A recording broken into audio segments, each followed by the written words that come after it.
नमस्कार, hornbill TV देख रहे हैं आप। मैं हूं आपके साथ विशाल गर्ग। बड़ी खबर का रुख करेंगे। देहरादून से बड़ी खबर मिल रही है। आईटीडीए की साइबर हमले से बाहर निकलने की जद्दोजहद जारी। 50 घंटे से अधिक समय से बंद है सरकारी वेबसाइट्स, मोबाइल ऐप। आईटीडीए के साथ राज्य केंद्र की विशेषज्ञ टीमें भी बचाव में जुटी है। आईटीडीए सभी वेबसाइटों का ट्रायल रन आज करेगा शुरू। केंद्रीय एजेंसियां तलाशेंगी सेंध लगाने वाले को। तो बड़ी खबर आपको बता रहे हैं, जहां पर आईटीडीए लगातार जुटा हुआ है। साइबर हमले से बाहर निकलने की जद्दोजहद लगातार जारी है। 50 घंटे से अधिक समय हो गया है जब सरकारी वेबसाइट्स, मोबाइल ऐप, आईटीडीए के साथ ही राज्य और केंद्र के विशेषज्ञ टीमें भी बचाव में जुटी हुई हैं। आईटीडीए सभी वेबसाइट्स का ट्रायल रन आज से शुरू करेगा और केंद्रीय एजेंसियां भी ये तलाशेंगी कि किसने ये सेंध लगाई है। आज सर सर सर आज एज सच मैं इस पे कुछ नहीं बोल रही थी क्योंकि हमें पता ही नहीं, हमारा एनालिसिस नहीं हुआ है। ये हमारे सिस्टम्स पे है, उसकी स्कैनिंग में हमें पता चला। टचवुड इन्फेक्टेड कुछ नहीं है, बट वो जब हम लॉग एनालिसिस अब करेंगे तो जो आप कह रहे हैं कि कहीं से कोई ऐसा सोर्स है, कोई बाहर से है, वो तभी हमें पता चल पाएगा। उससे पहले मैं कुछ ये बाहर से अटैक है, ये इंटरनल नहीं, वी कांट से दैट क्योंकि अभी तक अभी हम ये भी नहीं कर किस तरीके का वायरस है जिसने इम्पैक्ट किया है? सच बहुत सारे टर्मिनोलॉजीज होते हैं, वो ट्रोजन वायरस होता है, वो technical terms would better be known. और जब तक हमारे सारे सिस्टम्स को हम थॉरली डबल ट्रिपल चेक नहीं करेंगे, मैं उसको नहीं कर पाऊंगा। कब तक आपको बैंक अभी हम लोग का जो अभी लेटेस्ट अपडेट हम लोग का सुबह का है कि हमारे स्कैनिंग ऑलमोस्ट सब कंप्लीट हो गई है। फिर क्योंकि हम एक एक करके करेंगे तो मेरे ख्याल से 2 घंटे में मैं अपनी टेस्टिंग करके पहले एप्लीकेशन अपनी लाइव करूंगी, और उसके बाद हल्के हल्के जब हमें सब लगेगा कि हमारे सिस्टम्स ठीक काम करें तो हम शाम तक सब कुछ लाइव करेंगे। सैनी हमारे साथ फोन लाइन पर जुड़ गए हैं। अरुण, क्या कुछ जानकारी मिल रही है, क्या कुछ अभी अपडेट है, किस तरह की तैयारियों में जुटा हुआ है आईटीडीए विभाग? जी सर, जो बीते 50 घंटे से करीब सरकारी वेबसाइट्स या ऐप जो हैं वो 90 ऐसे ऐप और वेबसाइट्स हैं जो बंद पड़े हैं और जिन्हें सुचारू रूप से चलाने की लगातार जद्दोजहद चल रही है और इससे बचाव की जो है लगातार कार्य किया जा रहा है। जिस तरीके से साइबर हमला हुआ है सरकारी वेबसाइटों पर और मोबाइल ऐप जो है सरकारी, उन पर, तो ऐसे में इसको लेकर लगातार कार्य भी किया जा रहा है। आईटीडीए भी इसको लेकर लगातार कार्य कर रहा है। केंद्रीय एजेंसी भी जुटी हुई है, उत्तराखंड की एजेंसियां भी जुटी हुई हैं। तो ऐसे में अब इसको लेकर लगातार जो है कार्य किया जा रहा है। आज इसका ट्रायल होना है और कई वेबसाइट को जो है वो चलाया भी जा चुका है और ऐसे में ये कल या परसों तक सभी वेबसाइट जो है तो बिल्कुल पूरी तरीके से जो है वो कार्य करना शुरू कर देंगी। ऐसे में आईटीडीए निदेशक के द्वारा ये भी कहा गया कि जो भी वेबसाइट्स है या डेटा है वो डेटा हमारा सभी सुरक्षित है। डेटा ऐसा कोई लीक नहीं हुआ है। हालांकि इसके पीछे कौन है, किन्होंने इस तरीके की सेंध हमारी की है, जिन्होंने साइबर हमला सरकारी वेबसाइटों पर, मोबाइल ऐप पर किया है, इसकी केंद्रीय एजेंसियां जांच करेंगी और इस जांच में तमाम खुलासे होंगे कि आखिर इसके पीछे हाथ किसका है, कितने तरीके की सेंध हमारी जय प्रदेश ने की है। तो ये तमाम ऐसी चीजें, लेकिन सवाल कई खड़े हो रहे हैं। जिस तरीके से ये साइबर ठगों ने हमला जो है किया है सरकारी वेबसाइटों पर, मोबाइल ऐप को जो है सरकारी, उन पर इससे कई कामकाज भी ठप हुए हैं, चाहे वो स्वास्थ्य विभाग की बात हो, नगर निगम की बात हो, शिक्षा की बात हो। तो कई जो ऑनलाइन माध्यम से लोग कार्य करते हैं, जो ऑनलाइन माध्यम से कार्य होते हैं, वो सभी लगभग 50 घंटे से ठप रहे हैं। चाहे नगर निगम में जन्म प्रमाण पत्र, मृत्यु प्रमाण पत्र, इस तरीके के कार्य, आयुष्मान योजना के तहत जो मरीजों को लाभ मिलता है वो कार्य तमाम ठप रहे। एफआईआर जो ऑनलाइन दर्ज करते हैं, इस तरीके से तमाम ऐसे कार्य हैं कई विभागों में जो बंद रहे हैं। लेकिन सवाल जो खड़े हो रहे हैं कि आखिर क्या आईटी सेल इतना प्रदेश का मजबूत नहीं है जिस तरीके से जो है साइबर ठग हमला कर रहे हैं? क्या जो खुफिया तंत्र है उसकी क्या जवाबदेही है? और ऐसे में जो खुफिया है, खुफिया तंत्र है या जो खुफिया चीज है गवर्नमेंट की वेबसाइट की, क्या वो उन तक नहीं पहुंचेगी? तो तमाम ऐसे सवाल हैं जिनको लेकर आगे भी जो है कार्य किया जाना है और ऐसे में आगे किस तरीके से आईटी सेल को मजबूत किया जाता है, क्योंकि साइबर ठग जो है लगातार साइबर ठगी बढ़ती जा रही है, लगातार आम आदमी भी इसकी चपेट में आ रहा है और यहाँ तक गवर्नमेंट भी जो है इसकी चपेट में आई है। तो आगे तक किस तरीके से कार्य किया जाता है और आईटी सेल को प्रदेश की कितना मजबूत, किस तरीके से मजबूत किया जाता है, ये आने वाले समय में देखने वाली बात है। जी बिल्कुल अरुण, बहुत बहुत शुक्रिया आपका तमाम जानकारी साझा करने के लिए। और बागेश्वर से बड़ी खबर, देर रात एक कार पलटने से हुआ है बड़ा हादसा। हादसे में कार सवार एक की मौत भी हो गई है और कार सवार 4 लोग गंभीर रूप से घायल भी हो गए हैं। कपकोट तहसील के सोंग में हुई है ये बड़ी घटना। तो बड़ी खबर आपको बता रहे हैं जहां पर कार पलटने से बड़ी घटना हो गई है और ऐसे में एक व्यक्ति की मौके पर ही मौत हो गई, जबकि 4 लोग गंभीर रूप से घायल बताए जा रहे हैं, जिनको अस्पताल में भर्ती कराया गया है, जहां पर उनका उपचार भी जारी है। तो कपकोट में ये बड़ा हादसा हो गया है जहां पर कार पलट गई और कार पलटने से एक व्यक्ति की मौत हो गई, जबकि 4 लोग घायल भी बताए जा रहे हैं। मौके पर पुलिस प्रशासन की टीमें भी पहुंची और इस दौरान कार में सवार जो 4 लोग थे उनको हायर सेंटर में रेफर भी किया गया है, अस्पताल में भर्ती कराया गया है, जहां पर उनका इलाज जारी है। जबकि एक व्यक्ति को जो कि जिसकी मृत्यु हो गई थी उनको पोस्टमार्टम के लिए भी भेजा गया है। तो बड़ी खबर आपको बता रहे हैं जहां पर कार पलटने से बड़ा हादसा हुआ है। बागेश्वर की यह खबर है जहां पर देर रात एक कार पलटने से बड़ा हादसा हुआ है।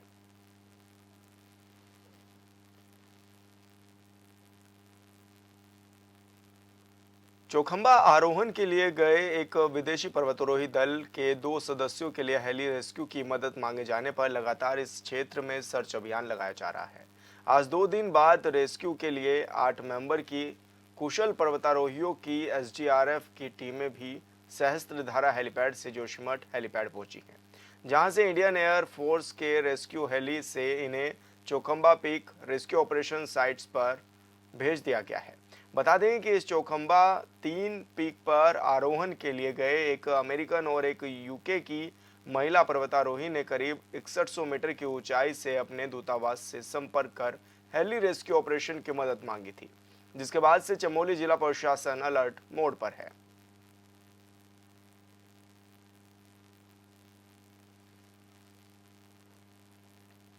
और संवाददाता संजय कुमार हमारे साथ फोन लाइन पर जुड़ गए हैं। संजय, क्या कुछ जानकारी मिल रही है? अभी रेस्क्यू में किस तरह की दिक्कतें भी आई हैं और अभी क्या कुछ पता चल पाया है कि कहां पर फंसे हैं दोनों नागरिक? विशाल जी, देखिए जो 2 महिला पर्वतारोही चौखंबा 3 पर्वत चोटी के जो लगभग 6100 मीटर के आसपास फंसे होने की जो सूचना मिली थी, उसको लेकर के कल जब एयरफोर्स के 2 चॉपर सर्च अभियान पे निकले थे तो दिन भर सर्चिंग करने के बाद भी उनका किसी तरह जो पर्वतारोही है उनसे संपर्क नहीं हो पाया है। हालांकि कयास लगाए जा रहे हैं कि जो पर्वतारोही हैं वो नीचे की तरफ बेस कैंप की तरफ वापस आ रहे हो तो ये हो सकता है, लेकिन जिस तरह से आज एसडीआरएफ और एनडीआरएफ की मदद भी जो है आईएमएफ ने मांगी है और उसके चलते अभी जो 8 कुशल पर्वतारोही है एसडीआरएफ एनडीआरएफ के उप निरीक्षक विजेंद्र कुड़ियाल जो माउंटेनियर्स जाने माने जाते हैं, तो इनके अगुवाई में जो है 8 सदस्यों की टीम चौखंबा अभियान में जो रेस्क्यू चल रहा है उसके लिए भेजी गई, जिसमें से 4 सदस्य जो है अभी इंडियन एयरफोर्स के हेली से जोशीमठ हेलीपैड से चौखंबा के लिए रवाना हो चुके हैं और 4 जो एडवांस जो इसके बाद जो है 4 लोगों को और वहाँ पे सर्चिंग के लिए भेजा जाएगा। आज अहम दिन माना जा रहा है क्योंकि 48 घंटे होने को है और क्योंकि ये अल्पाइन स्टाइल का माउंटेनियरिंग एक्सपीडिशन था तो लिहाजा इनके जो बैकपैक रुकसैक और जो इक्विपमेंट है वो बताए जा रहे हैं कि खाई में गिरने के चलते जो है अभी वो बिल्कुल खाली हाथ हैं। तो चिंता इस बात की जताई जा रही है कि अगर इनके पास कैंप और अन्य जो जान बचाने के लिए जो उपयोगी माउंटेनियरिंग में चीजें होती है अगर उस चीजों का अभाव हो तो रात को इतना नीचे टेम्परेचर गिर जाता है माउंटेन में, तो आप अंदाजा लगा सकते हैं कि 6000 मीटर पे किस तरह का टेम्परेचर रात को रहा होगा। तो यही कयास लगाए जा रहे हैं और लिहाजा इसको देखते हुए क्योंकि विदेशी नागरिक हैं तो एम्बेसी से भी अच्छा खासा दबाव जो है बना हुआ है। पूरी तरह से उत्तराखंड सरकार और जिला प्रशासन मुस्तैदी के साथ रेस्क्यू अभियान में जुटा हुआ। अगर सब कुछ ठीक रहा तो दोपहर तक कुछ अच्छे समाचार जो है इस एक्सपीडिशन का जो ये रेस्क्यू चल रहा है इससे आने के आसार लग रहे हैं। जी बिल्कुल संजय, आप नजरें बनाए रखें, अपडेट आपसे लेते रहेंगे। बहुत बहुत शुक्रिया आपका तमाम जानकारी साझा करने के लिए। अपर निदेशक सूचना और जनसंपर्क अधिकारी डॉक्टर आशीष त्रिपाठी ने मंडल मुख्यालय पौड़ी में पत्रकारों से औपचारिक मुलाकात की है। इस मौके पर अधिकारी ने शासन की नीतियों से उनको अवगत भी कराता हुए विश्वास दिलाया है कि सरकार पत्रकारों के हित के लिए हमेशा तत्पर रहेगी। मुख्यालय में आयोजित बैठक में उन्होंने प्रभारी सूचना अधिकारी को सूचना कार्यालय की सुविधाजनक स्तर पर स्थानांतरित करने के निर्देश भी दिए। जिस पर प्रभारी ने बताया है कि जल्द से जल्द सूचना कार्यालय को स्थानांतरित कर दिया जाएगा। वहीं अपर निर्देशक ने कई मामलों का संदिग्धता से लेते हुए भी हर संभव मदद का आश्वासन भी दिया है।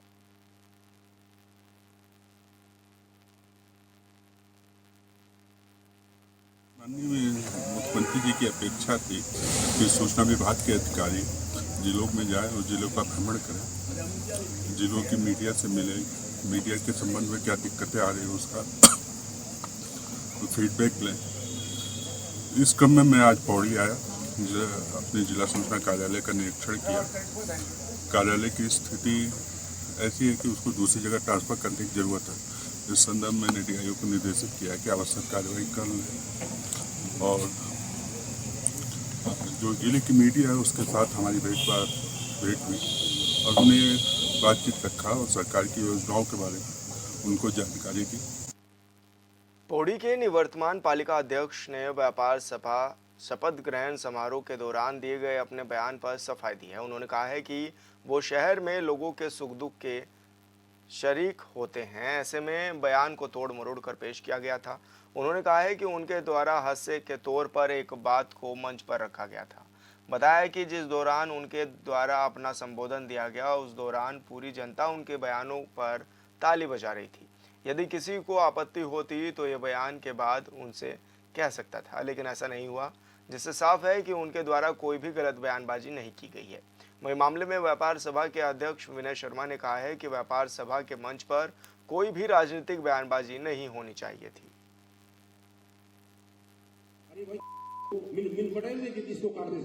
भी अगर हमने उनको मंच पे बुलाया तो किसी को ये पता नहीं होता कि आने क्या बयान देंगे, लेकिन हमने अपने ग्रुप में भी व्यापार सभा की तरफ से भी अगर किसी की व्यक्ति विशेष को कहीं से ठेस पहुंची हो तो उसको खेद प्रकट किया है कि अगर व्यापार सभा का कोई मंतव्य नहीं है किसी को भी किसी के मन को ठेस पहुंचाना, तो उसकी तो हम आलोचना करते ही हैं। देखिए, ये बात हम लोगों ने जब व्यापार सभा का शपथ ग्रहण समारोह चल रहा था, मंच जो संचालन कर रहे थे उन्होंने भी 2-3 बार कह चुके थे वो मंच से कि ये प्योर व्यापारियों का मंच है, ये राजनीतिक मंच नहीं है, यहाँ केवल गैर राजनीतिक ही बातें होंगी और केवल व्यापारियों और शहर के संबंध में बातें होंगी। मैं ये कहना चाहता हूँ कि जब मैं अपना संबोधन खत्म करने के बाद अगर इन लोगों को लगा था मैंने गलत कहा तो मेरे बाद विधायक जी ने संबोधित किया, उन्होंने उस समय कोई चर्चा नहीं की। उसके बाद व्यापार संघ के अध्यक्ष ने अपना संबोधन किया, उन्होंने कोई चर्चा नहीं की।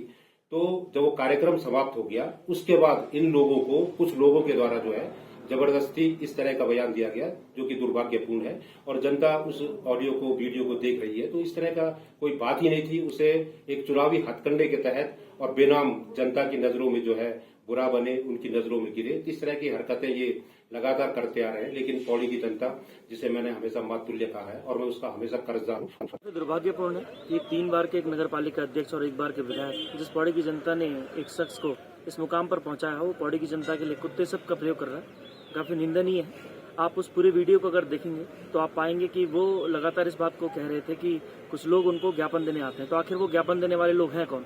उन्हें सार्वजनिक करना चाहिए। आप देखेंगे कि हमारे पौड़ी चिचा कांडई गांव की महिलाएं, हमारे बुजुर्ग, हमारी मातृशक्ति, युवा शक्ति, विभिन्न पार्टियों के कार्यकर्ता, ये लोग नगर पालिका में ज्ञापन देने जाते हैं और उन लोगों को अगर कोई नगर पालिका अध्यक्ष सब कहकर प्रयोग करे तो आप सोचिए उसकी मानसिकता कितनी। अपर सचिव लोक निर्माण विभाग धीराज सिंह गबरियाल ने लोक निर्माण भवन में पौड़ी में सड़कों पर हुए गड्ढों में पैच भरने के निर्देश दिए हैं।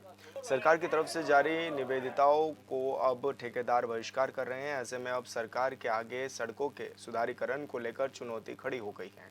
वहीं अब ठेकेदारों ने हिमालयन संविदाकार ठेकेदार समिति के बैनर तले अनिश्चितकालीन धरना प्रदर्शन भी शुरू कर दिया है। ठेकेदार संघ के अध्यक्ष ने नाराजगी जताते हुए बताया है कि बड़े कामों के लिए सरकार प्रदेश से बाहर के ठेकेदारों को आमंत्रित कर रही है, जिसका सभी विरोध जता रहे हैं।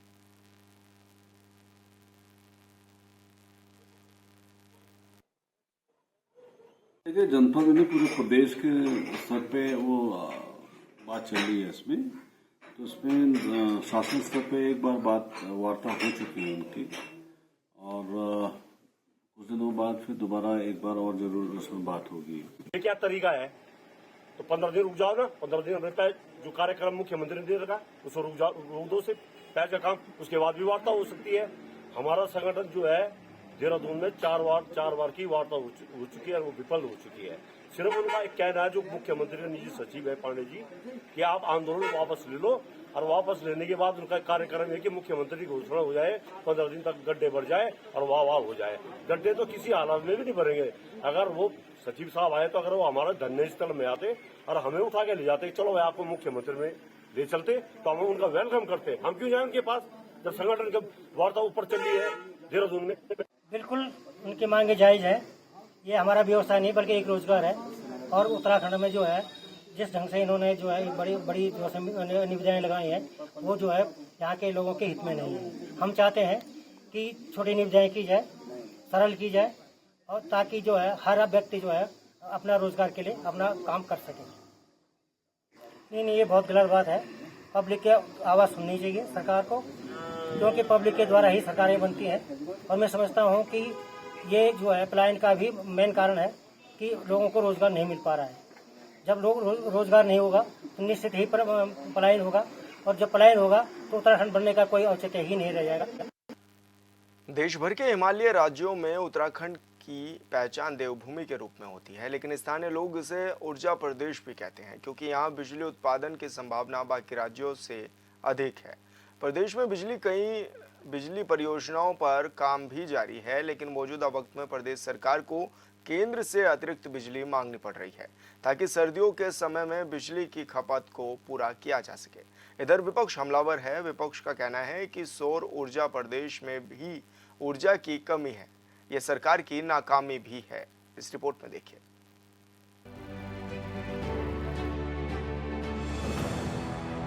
अब उत्तराखंड में नहीं होगी बिजली की किल्लत। केंद्र से मिली 480 मेगावाट अतिरिक्त बिजली, समयावधि को भी 30 जून 2025 तक बढ़ाया। सीएम धामी ने भी केंद्र का जताया आभार। देवभूमि उत्तराखंड में इस बार सर्दियों में बिजली की किल्लत नहीं होगी। ऐसा इसलिए क्योंकि केंद्र सरकार ने गैर आवंटित कोटे से शीतकाल के लिए उत्तराखंड को 480 मेगावाट बिजली आवंटित कर दी है, जिसके लिए प्रदेश के मुख्यमंत्री पुष्कर सिंह धामी ने इस पर प्रधानमंत्री नरेंद्र मोदी और ऊर्जा मंत्री का आभार जताया। केंद्र ने उत्तराखंड को आवंटित अतिरिक्त बिजली कोटे से 180 मेगावाट की वृद्धि कर समयावधि को भी 30 जून 2025 तक के लिए बढ़ा दिया है। 26 सितंबर को केंद्र की ओर से 300 मेगावाट अतिरिक्त बिजली 31 मार्च 2025 तक के लिए दी जाएगी। नहीं, देखिए, सरकार जो है पुष्कर सिंह धामी जी की सरकार इस बिजली के क्षेत्र में कई मोर्चों पर काम कर रही है। एक तरफ जहां पर हम अतिरिक्त बिजली के लिए केंद्र से लगातार हमारा संपर्क बना हुआ है, हमारे नए प्रोजेक्ट्स समय पर शुरू हों उस पर भी काम बहुत तेज़ी से चल रहा है। डोमेस्टिक क्षेत्र में सोलार पर जो सोलर रूफटॉप की हमारी स्कीम्स हैं उसको बहुत तेज़ी के साथ हम आगे बढ़ा रहे हैं। सीएम धामी ने केंद्र से किया था अनुरोध। पीएम और ऊर्जा मंत्री से मिले थे मुख्यमंत्री। शीतकाल में कम होता है बिजली उत्पादन, शीतकाल में बर्फबारी से पड़ता है असर।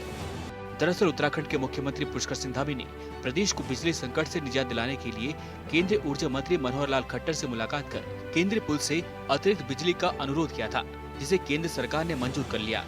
यहाँ ये साफ करना जरूरी है कि उत्तराखंड हिमालय राज्य है, लिहाजा शीतकाल में बर्फबारी और अन्य कारणों से जल विद्युत परियोजनाओं के उत्पादन में गिरावट आने से राज्य में कई बार बिजली सप्लाई पर असर पड़ता है। लेकिन अब केंद्रीय पूल से मिलने वाले अतिरिक्त कोटे में वृद्धि से उपभोक्ताओं को शीतकाल में भी निर्बाध बिजली मिलेगी। सोलर पैनल्स के जो बड़े वो हैं उन पर हम बहुत तेज़ी से काम कर रहे हैं। तो मुझे लगता है कि जो हमारी डोमेस्टिक अपनी कैपेसिटी है या हमारी दूसरी प्रकार की जो क्षमताएं हैं उस दोनों में काम हो रहा है।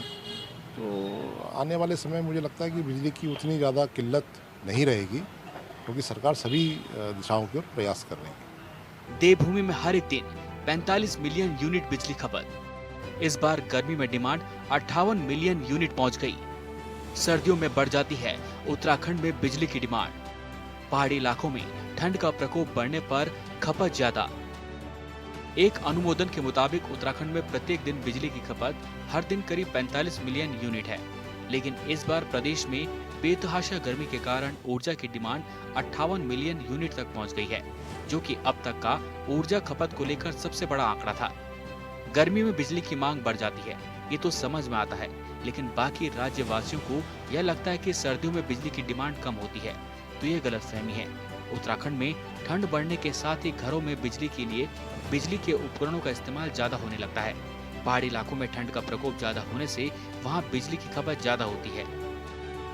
देश में केंद्र से 480 मेगावाट बिजली जून माह तक प्रदेश को मिलेगी। इससे उपभोक्ताओं को कितनी राहत मिलती है ये तो आने वाला समय बताएगा, क्योंकि राजधानी देहरादून में ही जो है घंटों घंटों के कट लग रहे हैं। उद्योगों से आप पूछिए, उनकी हालत बहुत ज्यादा खस्ता है, क्योंकि उनको प्रॉपर बिजली नहीं मिल पा रही है। दूर दराज में तो हालात और भी खराब हैं। बिजली कभी कभी ही लोगों को दर्शन देती है और जब बिल की बारी आती है तो हजारों में बिल आ रहे हैं उपभोक्ताओं के।